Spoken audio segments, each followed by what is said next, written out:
Jack Ma एक ऐसे शख्स थे जिन्हें कभी कोई जॉब पर रखने को तैयार नहीं था, यहाँ तक कि बेसिक जॉब्स के लिए भी नहीं। लेकिन फिर कैसे उसी शख्स ने ही दुनिया की ई कॉमर्स हिस्ट्री को हमेशा के लिए बदल दिया। ये कहानी है अली बाबा के फाउंडर जैक मा की। जैक मा 1964 में चाइना के सिटी हांगजू में पैदा हुए। उनका ताल्लुक एक फाइनेंशियली वीक फैमिली से था। उनके फादर एक ट्रेडिशनल म्यूजिशियन और स्टोरी टेलर थे। वो जैक बचपन से ही फिजिकली और एकेडमिकली काफी वीक थे। स्पेशली मैथ्स में वो इतने वीक थे कि सिर्फ प्राइमरी स्कूल टेस्ट को पास करने में ही 2 बार फेल हुए। फिर मिडिल स्कूल में 3 बार फेल हुए। इनफैक्ट यूनिवर्सिटी में ग्रेजुएट होने से पहले भी वो 3 बार फेल हुए। यहाँ तक कि हार्वर्ड में भी उन्होंने 10 बार अप्लाई किया और 10 बार उन्हें सिर्फ रिजेक्शन ही मिली। इस टाइम पर जब दूसरे लोग सिर्फ उनकी डिसेबिलिटी को जज कर रहे थे, वही जैक में एक ऐसी क्वालिटी थी जिसे सब ने इग्नोर कर दिया था, और वो था उनका इंग्लिश के साथ ऑब्सेशन। अपने स्कूल टाइम में ही जैक इंग्लिश लैंग्वेज के साथ काफी ऑब्सेस्ड थे। लेकिन चाइना में ना तो कोई इंग्लिश स्कूल था और ना ही इंग्लिश बुक्स, इसलिए वो कई सालों तक हांगजू होटल में रोज सुबह 5 बजे टूरिस्ट को फ्री गाइड ऑफर करने चले जाते। हांगजू होटल में बहुत सारे टूरिस्ट फॉरेनर्स होते थे। जैक उन्हें फ्री गाइड तो करते ही थे, साथ ही उनसे इंग्लिश भी सीखते थे। अच्छे कम्युनिकेशन स्किल्स की वजह से फॉरेनर्स भी उनकी पर्सनैलिटी से काफी इम्प्रेस्ड थे। उन्हीं में से एक बार एक फीमेल टेनिस प्लेयर ने उन्हें उनका नाम जैक दिया, क्योंकि उनका रियल नेम मा युन को प्रोनाउंस करना काफी डिफिकल्ट था। सून आफ्टर जैक हांगजू के एक इलेक्ट्रॉनिक इंजीनियरिंग इंस्टीट्यूट में इंग्लिश टीचर की जॉब करने लगे। उस वक्त हांगजू आज के जैसा डेवलप्ड नहीं था, इसीलिए जैक जैसे लोगों की कदर बहुत कम थी। एज एन इंग्लिश टीचर उनकी सैलरी सिर्फ $10 थी, जो उस वक्त के अकॉर्डिंग बेहद कम थी। इसीलिए जैक ने चाइना की लोकल जॉब्स के लिए अप्लाई करना शुरू कर दिया। उन्होंने अराउंड 30 जॉब्स के लिए अप्लाई किया और ऑलमोस्ट हर जगह से उनको रिजेक्ट कर दिया गया। इंटरेस्टिंगली उन्होंने पुलिस के लिए 5 कैंडिडेट्स के साथ अप्लाई किया था, एंड सरप्राइजिंगली 5 कैंडिडेट्स में से सिर्फ जैक को छोड़कर 4 कैंडिडेट सिलेक्ट हो गए। ऑल्सो फेमसली उन्होंने KFC में भी अप्लाई किया, एंड यहाँ भी 24 एप्लीकेंट्स में से 23 एप्लीकेंट्स को सिलेक्ट कर लिया गया, सिवाय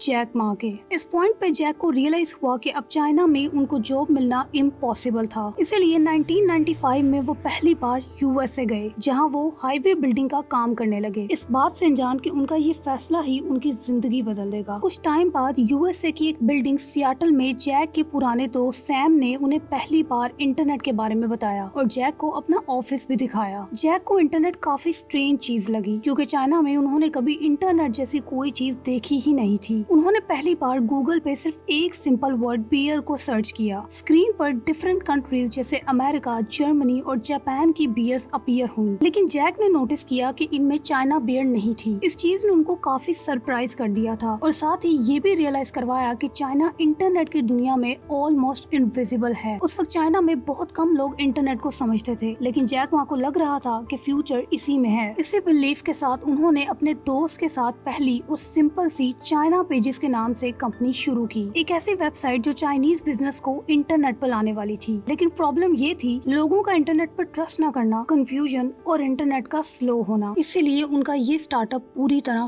फेल हो गया। लेकिन जैक मा इस फेलियर के साथ इंटरनेट बिजनेस को और भी डीपली समझने लगे। कुछ सालों बाद उन्होंने बीजिंग में ही एक government related e commerce company में काम किया। यहाँ उन्होंने डिजिटल ट्रेड का फ्यूचर और भी क्लियरली देखा। फाइनली उन्होंने अपनी जॉब क्विट की, हांगजू में वापस आए, अपने ही अपार्टमेंट में 17 लोगों को गैदर किया और एक ऐसे विजन की बुनियाद रखी जो आगे चलकर अली बाबा बनी, एक ऐसा प्लेटफॉर्म जो चाइनीज बिजनेस की हिस्ट्री बदलने वाला था। लेकिन ये लॉन्च उतना आसान नहीं था जितना दिखता था। इस कंपनी को लॉन्च करने के लिए उन्हें एक हैवी इन्वेस्टमेंट की जरूरत थी, इसीलिए जैक अमेरिका में सिलिकॉन वैली गए और वहाँ कई इन्वेस्टर्स के साथ अपना प्लान शेयर किया एंड उन्हें इन्वेस्टमेंट करने के लिए कन्विंस करने की कोशिश की। लेकिन इन्वेस्टर्स ने उनके आइडिया को स्टूपिड आइडिया कहकर रिजेक्ट कर दिया। अराउंड 30 इन्वेस्टर्स ने उनको यूं ही रिजेक्ट कर दिया था। इस सब के बाद जैक काफी डिसअपॉइंटेड थे, लेकिन साथ ही वो हार मानने वालों में से भी नहीं थे। समहाउ उन्होंने अपने ही दोस्तों के साथ अपना प्लान शेयर किया एंड शॉर्टली 17 लोगों को इन्वेस्टमेंट के लिए कन्विंस कर लिया। जैक ने अपने ही अपार्टमेंट में सिर्फ कुछ पुराने कंप्यूटर्स और 18 लोगों के साथ अली बाबा की शुरुआत की। अली बाबा एक ऐसा ऑनलाइन प्लेटफॉर्म था जहां सेलर्स अपने प्रोडक्ट्स को लिस्ट करते, दूसरी कंट्रीज के लोग उन्हें ढूंढते और डिजिटली कनेक्ट कर पाते थे। लेकिन अली बाबा नॉर्मल लोगों के लिए नहीं था, जहां वो सिर्फ एक चीज बाय कर सकते थे। इनफैक्ट ये ओरिजिनली B2B यानी बिजनेस टू बिजनेस के लिए बना था। इस कंपनी का मेन फोकस था फैक्ट्रीज, होलसेलर्स, एक्सपोर्टर्स सेक्टर्स और कंपनीज। फॉर एग्जाम्पल, अमेरिका में एक बिजनेस 10,000 शूज खरीदना चाहे तो वो अलीबाबा के थ्रू किसी चाइनीज मैन्युफैक्चरर को ढूंढ सकता था। एंड 1990s में ये सबसे पावरफुल आइडिया था। अलीबाबा का लॉन्च काफी मुश्किल था, लेकिन उससे भी ज्यादा मुश्किल था लोगों का इंटरनेट पर ट्रस्ट दिलवाना। ज्यादातर लोगों का सोचना था कि चाइना ई कॉमर्स के लिए रेडी ही नहीं है। लोग स्कैमिंग से डरते थे और साथ ही इस बात से कि उनकी पेमेंट कहीं फंस न जाए। वहीं दूसरी तरफ जैक और उनकी टीम पूरी तरह डिसअपॉइंटेड थे, क्योंकि उनके फाइनेंशियल इश्यूज को सॉल्व करने में बैंक्स ने भी उनकी कोई मदद नहीं की। इसी मूवमेंट पे जैक मा को अली पे का ख्याल आया, एक डिजिटल पेमेंट सिस्टम जो ऑनलाइन ट्रांजैक्शन और ट्रस्ट प्रॉब्लम को सॉल्व कर सकता था। अली पे एक फाइनेंशियल प्लेटफॉर्म था जिसे अलीबाबा से सेपरेट रखा गया था ताकि लोगों को स्कैमिंग से बचाया जा सके। एट फर्स्ट उनकी टीम ने इस आइडिया को कम्प्लीटली स्टूपिड कहा था, लेकिन जैक मा के सेल्फ कॉन्फिडेंस और अनरियलिस्टिक आइडियाज को ऐसी सिचुएशन में मानने के अलावा कोई चारा भी नहीं था। इसीलिए जैक और उनकी टीम एक बार फिर अपने मकसद में जुड़ गए थे। अली पे में पहली बार एस्क्रो सिस्टम इंट्रोड्यूस करवाया गया। मतलब ऑनलाइन ये ऐसा सिस्टम था जहां सेलर को पेमेंट तब तक रिलीज नहीं की जाती थी जब तक कस्टमर ये कंफर्म न कर दे कि वो अपने आइटम से सेटिस्फाइड है। इनिशियली अलीबाबा पर ऑलमोस्ट किसी ने ट्रस्ट नहीं किया था, लेकिन फिर आहिस्ता आहिस्ता छोटे बिजनेसेस को रियलाइज होने लगा कि कैसे इंटरनेट उनकी जिंदगी बदल सकता है। वहीं जैक और उनकी टीम पहले से भी ज्यादा अपने काम पर फोकस्ड थे। जैक मा ने हमेशा कस्टमर फर्स्ट रूल को फॉलो किया। इवन शुरू के 3 साल तक कंपनी का प्रॉफिट तो बिल्कुल जीरो था, लेकिन वहीं कस्टमर का ट्रस्ट 100% बढ़ चुका था। इस सारी स्ट्रगल के बाद फाइनली कुछ चीजें वर्क करने लगी थी। ग्रेजुअली अलीबाबा सिर्फ एक स्टार्टअप नहीं रहा। चाइना के छोटे छोटे बिजनेसेस अब इंटरनेट के थ्रू पूरी दुनिया तक अपने प्रोडक्ट्स पहुंचाने लगे थे। देखते ही देखते अलीबाबा वर्ल्ड की बिगेस्ट ई कॉमर्स कंपनीज में शामिल हो गई। 2014 में पहली बार अलीबाबा न्यूयॉर्क एक्सचेंज रेट पर लिस्ट हुई। Around $25 billion